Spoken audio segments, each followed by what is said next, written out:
বিপ্লব। ডলি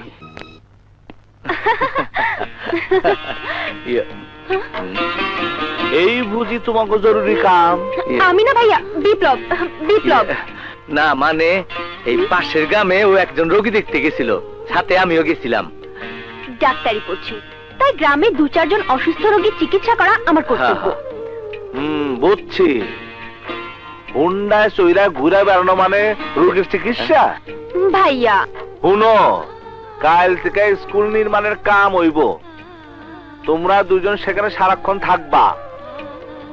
ওই স্কুলে তোমার মাস্টারিও করতে হইব। মাস্টারি? হ্যাঁ হ্যাঁ, মাস্টারি করুম, খুব ভালো লাগবো। ভালো লাগবো না, ভালো লাগবো না, ভালো লাগবো না,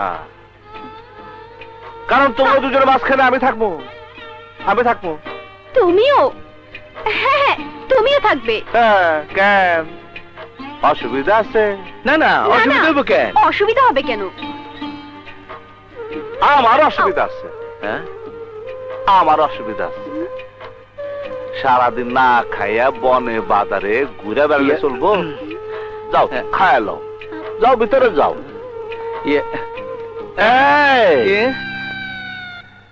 তুমি কোনে যাও?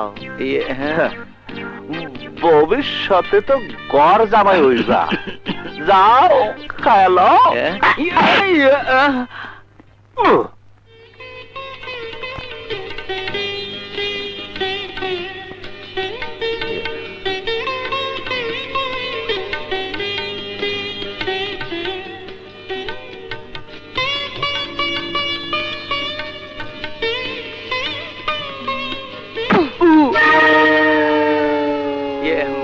বিপ্লব, ভাইয়া মনে হয় তেলাপোকায় কামড় দিয়েছে। তেলাপোকা?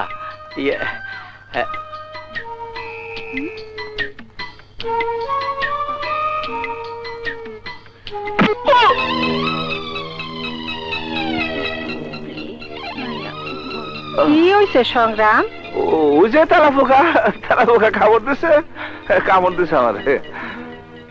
আজকাল তেলাপোকায় কামড়ায় কি যে হইলো?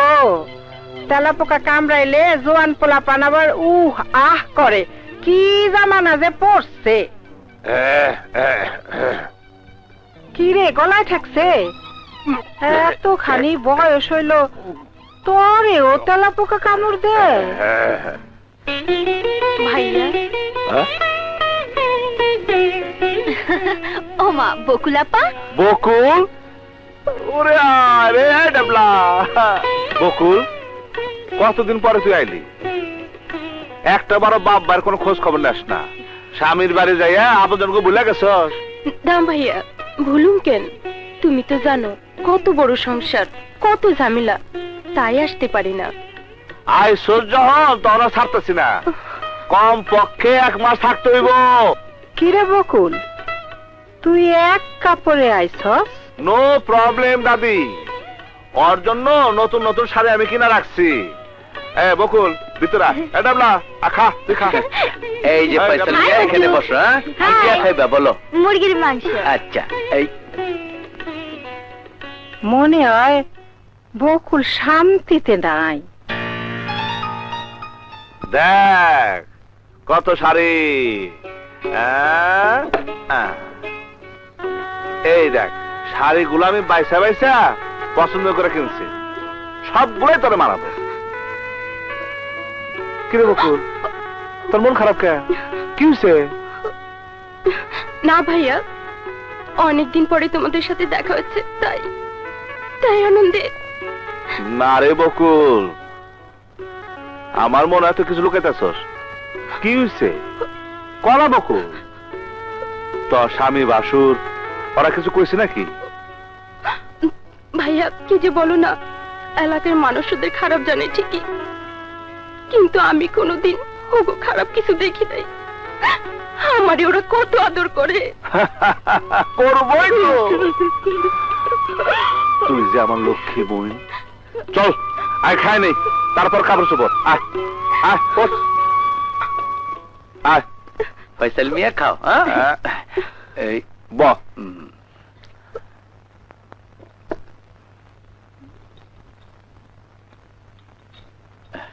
তুমি খাও।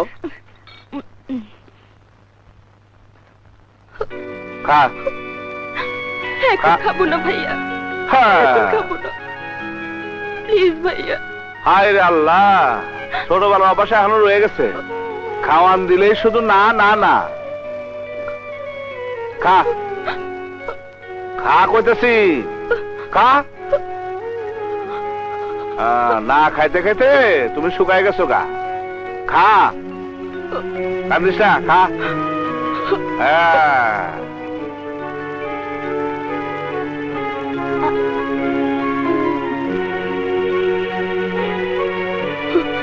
খালি ব্যয় করে কান্দতেছে দেখি তো। ভাইয়া খাবো না। খাবো কোন, খা বলছি।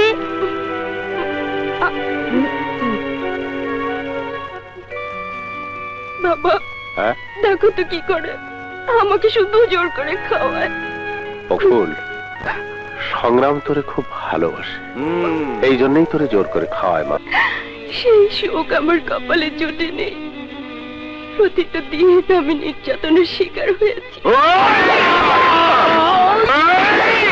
সংগ্রাম, ওদেরকে খুন করার অপরাধে তোমাকে গ্রেফতার করা হলো।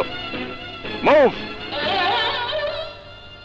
না না, এইসব কথা বললে ভাই ওদেরকে মেরে ফেলবে।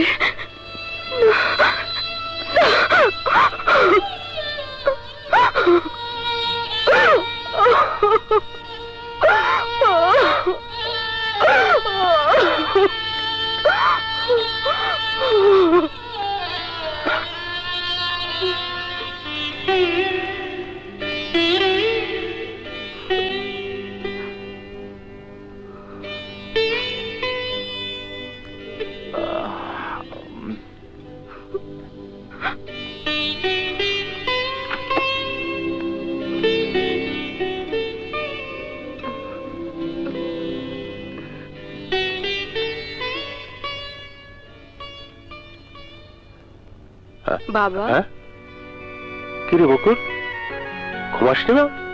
ঘুম আসতেছে না বাবা। এত রাত জায়গা তুমি কি চিন্তা করতেছো? স্কুলের কাম কতটুকু হইল তাই ভাবতেছি। তোর মার স্বপ্ন ছিল একটা স্কুল, তাড়াতাড়ি কাজটা শেষ করতে পারলে তোর মার স্বপ্নটা পূরণ হইত।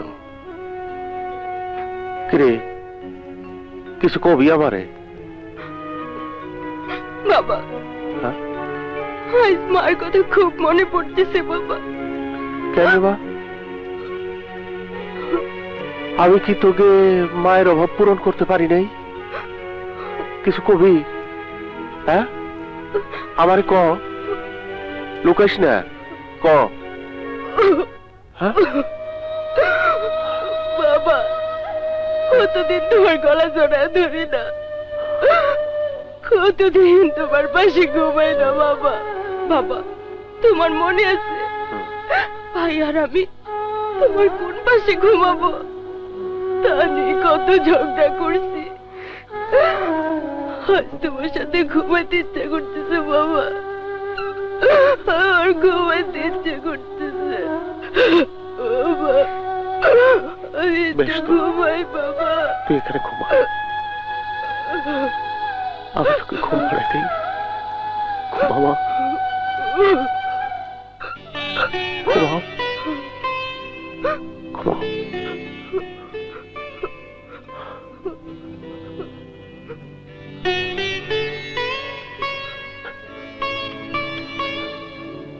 তুই আমার কাছে লুকাইলি কি হবি বকুল? আমি বুঝতে পারছি তোর নিজের ঘরে অশান্তির আগুন জ্বলতিছে রে।